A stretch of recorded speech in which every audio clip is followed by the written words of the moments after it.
샬롬 샬롬 샬롬 샬롬. 하나님 사랑합니다. 여러분 주 안에서 사랑합니다. 신명기 8장 말씀이죠. 네, 1절에서 20절까지 내용입니다. 10절부터 보면 20절까지 내가 오늘 내게 명하는 야훼 명령과 법도와 규례를 지키지 아니하고 내 하나님 야훼를 잊어버리지 않도록 삼가할지어다. 8장 11절에 이렇게 말씀합니다. 20절에 야훼께서 너희 앞에서 멸망시키신 민족들같이 너희도 멸망하리니 이는 너희가 너희 하나님 야훼의 소리를 청종하지 아니함이라. 내용 아시겠죠? 말씀을 지키지 아니하면 이렇게 될 것이라는 거죠. 여호와를 잊어버리고 말씀을 잘 지키지 아니하면, 잊어버리면 14절에 내 마음이 교만하여 내 하나님 야훼를 잊어버릴까 염려한다 말씀하시죠. 18절에도 내 하나님 야훼를 기억하라. 그가 내게 재물 얻을 능력을 주셨습니다. 이같이 하시면 내 조상들에게 맹세하신 언약을 오늘과 같이 이루려 하시느니라. 건망증과 치매의 차이. 요즘에 그 얘기 참 많이 합니다. 치매인가봐 하면 잊어버렸던 것이 다시 기억이 나면 건망증이고, 전혀 내가 언제 그랬어 라고 생각이 나지 않으면 치매라고 한다 그러죠. 그랬었지 하고 생각하면 건망증입니다. 잊은 일을 말해도 그런 적 없다고 펄펄 뛰면 전혀 기억 안 나 이러면 치매. 저도 이렇게 치매스러울 때 가면 내가 언제 그랬어 이럴 때가 많습니다. 아내가 남편 이름을 잊어버리는 건 건망증이고, 얼굴까지 잊어버리는 건 치매라고 합니다. 남자가 볼일 보고 지퍼를 안 올리면 건망증이고, 지퍼를 안 내리고 볼일을 보면 치매라고 합니다. 우리가 모든 일을 다 기억할 수는 없지만 결코 잊어서는 안 될 일이 있음을 또한 우리가 알아야 되겠죠.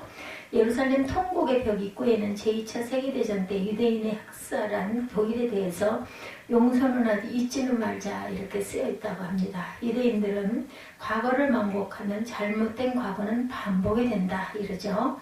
전에 386 시대에 대해서 3.1절, 8.15, 6.25도 모르는 세대란 말이 있었습니다. 6.25 전쟁 발발 초기 제1사단 13연대장으로 경기도 족성 고랑포 장단을 지키던 고 돌아가신 김인열 준장의 전장 일기에 이런 글이 쓰여 있다고 합니다. 새벽 4시 개성 고랑포 일대 38선 부근 제1사대 경계 진지에 느닷없이 북계기내 포탄이 떨어져 일대는 온통 포연으로 뒤덮였다. 무성기는 시끄럽게 상부의 전진 명령을 말했지만 적군의 월등한 전력에 밀려 13년대는 26일부터 밀리면서 요란하던 무전기도 28일 아침에는 끊겼는데 이유는 서울이 이미 적에게 떨어졌기 때문이었다. 부상병을 서울로 후송시킨 앰뷸런스들이 그대로 되돌아와 천안 서울 합력 소식이 사병들에게 알려지지 않도록 운전병을 병사들과 격리했다. 6월 28일 연대 지휘부의 연대장이 나와 1, 2, 3 대대장이 모였는데 저는 자결하자는 쪽과 게릴라전으로 옥수하자는 의견으로 나뉘었다. 그때 미군 B-29와 B-27 폭격기가 문산 쪽으로 날아갔다. 나는 부대를 후퇴시켜 행준하로를 건너 김포 반도로 가기로 결단했다. 후퇴하며 겪은 일들을 패배한 군대가 겪는 비참함의 극치를 보여준다. 국군이 후퇴하면서 자신이 가꾸던 가지밭을 밟고 지나가자 낫을 들고 덤비던 농부, 작전을 전할 연락병이 타고 간 지프차를 중간에서 빼앗아 타고 도망간 비겁한 장교, 중대장의 후퇴 명령에 수도가 함락되고 정보가 없어졌는데 내가 아직 장교냐며 반발하던 하사관, 패전이 스치고 간 인간 군상들이 그의 일기장에 빼곡히 적혀 있었습니다. 김대룡은 전쟁은 이겨야 한다. 전쟁이 지면 순진한 농민까지 등을 돌린다고 적혀 있었습니다. 도저히 우리 힘으로 나라를 공산 침략을 막아낼 수는 없었을 때 하나님께서 유엔을 통해서 우리와 아무 상관이 없는 16개 나라의 수많은 젊은이들이 피를 흘려 싸우게 하심으로 우리나라는 공산 군대를 몰아낼 수가 있었습니다. 당시 안보리 상임이사국 중에 한 나라만 반대해도 유엔군 파견은 불가능했는데 하나님께서 소련 외상 비신스키의 한국 파병을 결정하는 안보리 상임이사국 회의에 불참케 하심으로 역사상 처음으로 유엔 파병이 결정돼서 나라를 공산 침략에서 건져낼 수가 있었던 거죠. 기적 같은 일 아닙니까? 소련 대표가 참석을 안 한 그런 기가 막힌 사건. 오늘 신명기 말씀은 이스라엘이 애굽의 종살이에서 해방되어 40년 동안 광야 생활을 마친 후 가나안 땅이 저 앞에 내다보이는 요단강가에서 이스라엘의 명도자 모세가 죽기 직전 백성들을 모아놓고 지난 광야 생활을 회상하면서 하나님께서 베풀어 주신 은혜를 감사하면서 이스라엘 백성들이 저지른 범죄의 회개를 촉구합니다. 그리고 지난 40년간의 발자취를 통해 얻은 소중한 교훈을 이스라엘 백성들에게 다시 깨우쳐 주므로 앞으로 들어가게 될 가나안 땅에서 이스라엘 백성들이 하나님과 이방인들 앞에 어떻게 행해야 할지를 당부하는 내용이죠. 11절과 14절에 그리고 19절에 잊지 말라는 말씀이 3번이나 반복이 됩니다. 그러면 이스라엘 백성들이 잊지 말아야 할 교훈은 과연 무엇일까? 첫째는 편안할 때 과거 어려웠던 시절을 잊지 말라는 거죠. 내가 먹어서 배부르고 아름다운 집을 짓고 거주하게 되며 또 내 소와 양이 번성하며 내 은금이 증식되며 내 소유가 풍부하게 될 때에 내 마음이 교만하여 내 하나님 야훼를 잊어버릴까 염려하노라. 여호와는 너를 애굽 땅 종되었던 집에서 이끌어내시겠다라고 말씀합니다. 이스라엘 백성들은 과거 애굽에서 종살이를 하고 있었죠. 그런데 하나님의 특별하신 은혜로 애굽을 탈출하여 이제 가나안 땅에 들어가 안정된 생활을 하게 될 것이죠. 그렇게 될 때 지난날에 어려웠던 시절을 잊지 말라고 말씀하십니다. 지난날 어려웠던 시절을 잊지 않아야 다시 과거의 실패를 되풀이지 않을 수 있기 때문입니다. 유대인들은 매년 6월절이 되면 가정에서 이스라엘의 최고 민족의 해방의 역사가 부모로부터 자녀에게 전승이 됩니다. 이스라엘 어린이들이 의식이 싹트면서 부모에게 처음으로 듣는 말이 우리는 이집트에서 바로의 노예였다라는 말입니다. 이스라엘의 3000년 역사 대부분이 만국으로 타향해서 쓰여진 유랑의 역사였기 때문에 우리는 노예였다라는 말은 어떻게 보면 정확한 표현의 말일 수도 있죠. 우리는 노예였다고 가르치는 것은 우리는 노예의 신분으로 태어났으니 이 운명을 그대로 받아들이자는 것이 아니죠. 예, 그 현실을 변화시키고 극복하기 위함인 그런 말입니다. 과거 치욕스럽던 노예의 역사를 가르침으로 다 과거를 반성하고 하나님의 은혜를 얻게 된 자유를 잘 지켜나가자라는 다짐이 될 것입니다. 둘째, 어려웠을 때 하나님께서 베풀어 주신 은혜를 잊지 말라고 말하죠. 예, 15절에 보면 너를 인도하여 그 광대하고 위험한 광야 곧 불뱀과 전갈이 있고 물이 없는 건조한 땅을 지나게 하셨으며 또 너를 위하여 단단한 반석에서 물을 내셨다 말씀합니다. 이스라엘 백성은 광야에서 불뱀과 전갈에 시달렸고 그것은 물이 없는 건조한 땅이었죠. 이것을 지날 때 하나님은 단단한 반석에서 물을 내셨다라고 말씀합니다. 광야 40년 동안 물을 낸 사건은 2번인데 첫 번째는 출애굽 제1년 르비딤에서였고 두 번째는 출애굽 제40년 가데스 바네아에서였습니다. 이처럼 지난 40년간 숱한 위기 때마다 지켜주신 은혜와 사랑을 잊지 말라는 거죠. 미국 대선에 2번 출마했던 억만장자 로스 페롯의 친구 몰투 마이어스는 40대 미국의 유수한 재벌그룹의 회장이 됩니다. 그의 할아버지는 유태인으로 소련에서 도망쳐 미국의 미립국해서 뉴욕 브루클린의 지붕 및 골방에 살면서 옷수선을 하셨습니다. 인종차별을 받으며 몹시 고달픈 삶을 이어갔지만 할아버지는 몰투에게 귀가 아프도록 다음과 같이 말했습니다. 하나님의 은혜를 잊지 말아라. 내 주변에 있는 사람들은 모두 좋은 사람들이다. 너는 그 사람들을 좋아하고 너도 그들에게 필요한 인간이 되어라. 이 할아버지의 말씀은 유대인들이 수천 년을 전승해온 오늘 말씀과 같이 은혜를 잊지 말라는 말씀이죠. 셋째, 이런 시련 후에 장차 예비하신 하나님의 은총과 섭리를 잊지 말아라. 이는 다 너를 낮추시며 너를 시험하사 마침내 내게 복을 주려 하심이었느니라. 이는 많은 역경과 시련을 통해 성도를 시험하시는 하나님의 궁극적인 목적입니다. 하나님은 자기 백성들 어떤 교육적인 목적을 위해 시련을 주시지만 그 시련이 끝나면 반드시 축복해 주실 것이다. 예수님도 광야에서 말씀으로 시험을 이겨내시자 이에 마귀는 예수를 떠나고 천사들이 나와 수종들었다라고 말합니다. 가장 큰 고난을 겪었던 욥의 경우도 야훼께서 욥의 말년에 욥에게 처음보다 더 복을 주시니 그가 양 14,000과 낙타 6,000과 소 1,000결이와 암나귀 1,000을 두었고 또 아들 7과 딸 3을 두었다고 해서 모든 면에서 갑절의 복을 받은 것을 볼 수 있습니다. 성도에게 시련은 축복의 전주곡임을 알아야 합니다.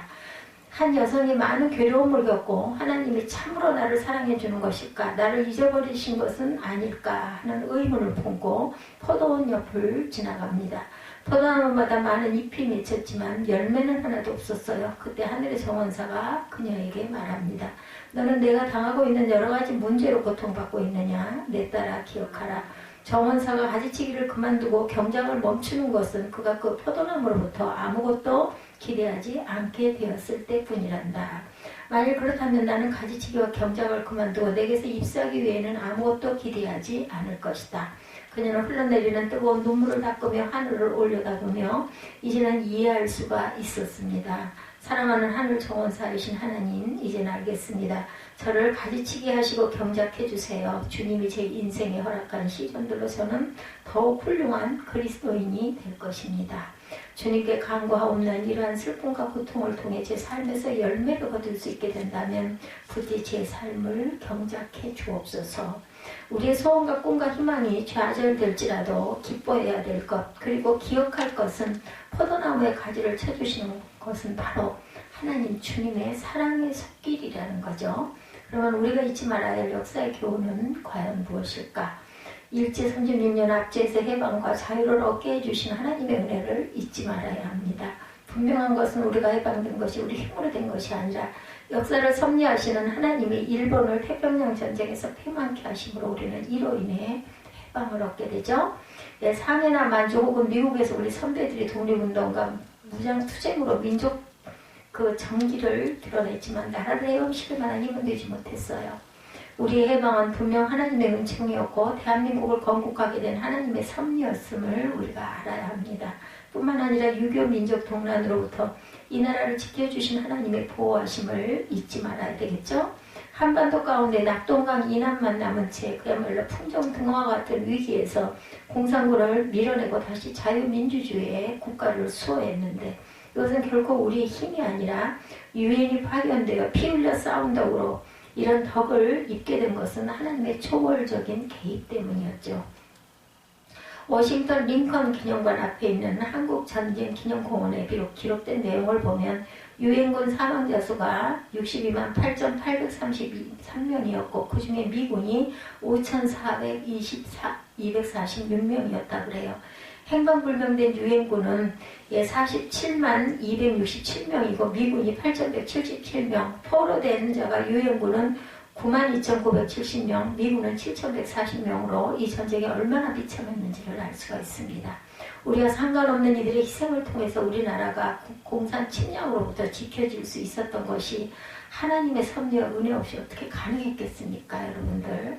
이런 하나님의 축복을 받아서도 이에 대해 감사할 줄 모르고 우리에게 주신 사명을 망각하고 방탕과 죄악에 빠지면 무서운 심판이 이르게 될 것이라는 것을 잊지 말아야 되겠죠. 미국의 유명한 통계학자로서 국제재정에 관련한 책 쓴 로저 밥스는 이렇게 말합니다. 국가의 번영은 그 나라 국민의 지적 영적인 성장에 달려있다. 돈이나 부유함에 달려있지 않다. 바빌로니아, 페르시아, 그리스, 로마, 스페인 등과 같은 나라들은 세계에서 가장 부유했던 나라였지만 얼마 지나지 않아 몰락했다. 그들이 부가 자신을 구하기는커녕 멸망을 제조했다는 사실을 역사는 증명하고 있다. 우리나라는 지금 가장 부유한 선진국가지만 머지않아 곧 이주국가로 전락하고 그 다음엔 땅으로 곤두박질 치게 될 것이다. 그렇다면 우리가 크리스천으로 그리고 이 나라의 국민으로 잊지 말아야 할 은혜와 우리의 책임은 과연 무엇일까요, 여러분? 첫째, 이 나라를 위해 우리가 기도해야 할 책임이 있죠. 옛날 사무엘 선지자는 나는 너희를 위하여 기도하기로 쉬는 죄를 야훼 앞에 결단코 범하지 아니하고 선하고 의로운 길을 너에게 가르칠 것이다. 사무엘상 12장에 말씀합니다. 우리도 나라를 위해 기도하기로 쉬는 죄를 범하지 말아야 할 것입니다. 스코틀랜드가 메리 여왕이 통치할 때 역사적으로 가장 어두운 시대였습니다. 종교는 부패하고 도덕은 땅에 떨어졌고 정치는 포류하고 있었죠. 한 치 앞을 내다볼 수 없는 캄캄한 민족의 어둠 속에서 존 낙선은 이런 기도를 합니다. 하나님이 스코틀랜드를 구원해 주시옵소서. 아니면 차라리 나에게 죽음을 주시옵소서. 이 결사적인 기도를 하자 메리 왕은 영국의 전 군대보다도 잔 낙세 기도를 더 두려워한다라고 말했다고 그래요. 마침내 낙서는 그의 기도와 그의 투쟁을 통해 복음으로 민족을 구하고 민족을 재건시키고 개혁하는 위대한 일을 성취합니다. 둘째, 나라를 소중히 여기고 국민의 도리와 책임을 다해야 되겠죠. 지금 우리나라가 인구의 70%가 유교를 모르는 세대이고 또 80%는 해방의 기쁨을 모릅니다. 언젠가는 그 80%가 90%, 100%가 될 날이 멀지 않죠. 뼈아픈 과거의 역사, 그 소중한 경험이 자꾸 잊혀지고 퇴색되는 것은 크나큰 손실이 아닐 수 없습니다.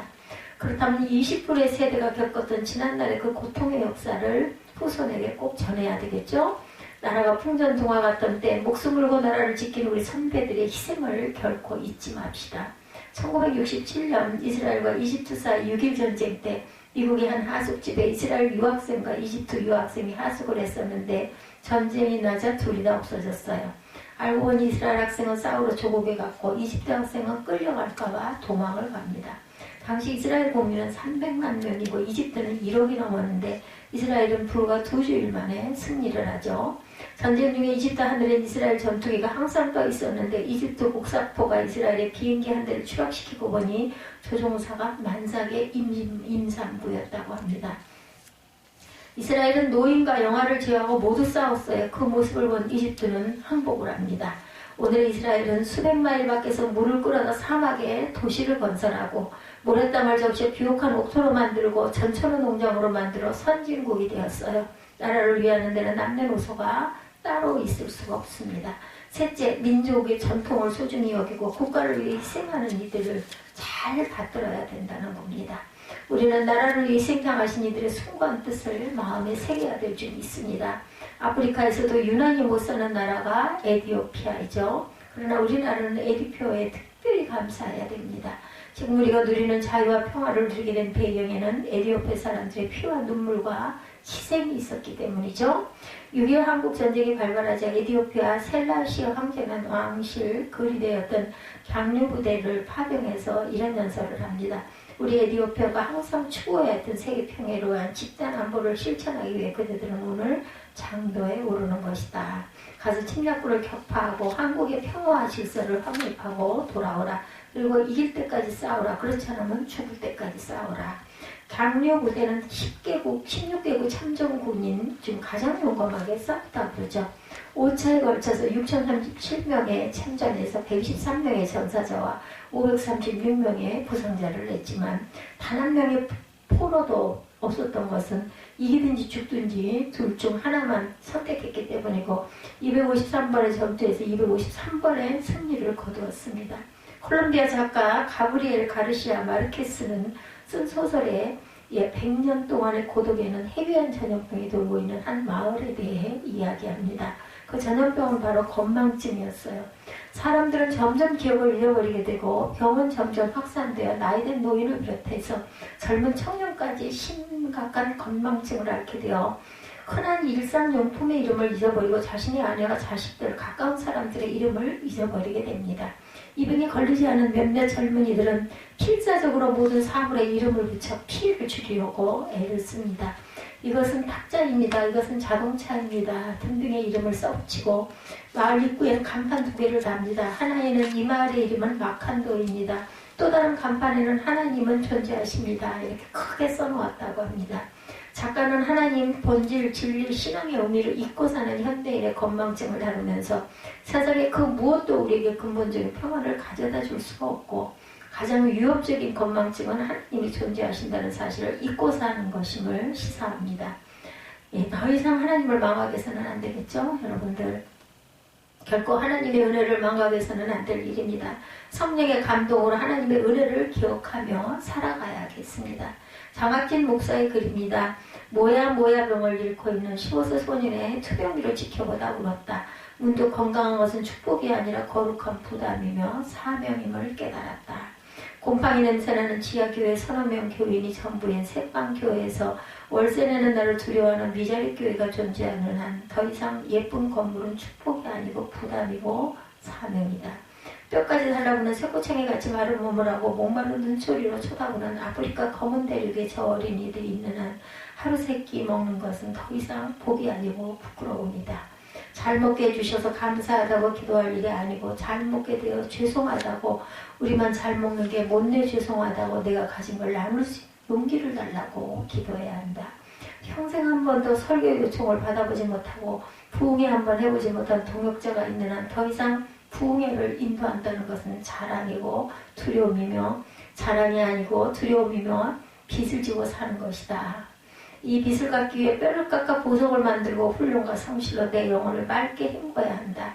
사랑하는 이를 잃고 가슴 아파 울고 있는 교우가 있는 한 더 이상 내 자식이 건강하게 자라는 게 복이 아니다.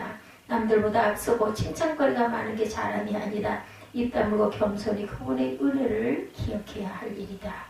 그들이 일어난 이런 본보기가 되고 또한 말세를 맞는 우리를 깨우치기 위하여 기록되었느니라. 그런즉 석줄로 생각하는 자는 넘어질까 조심하라.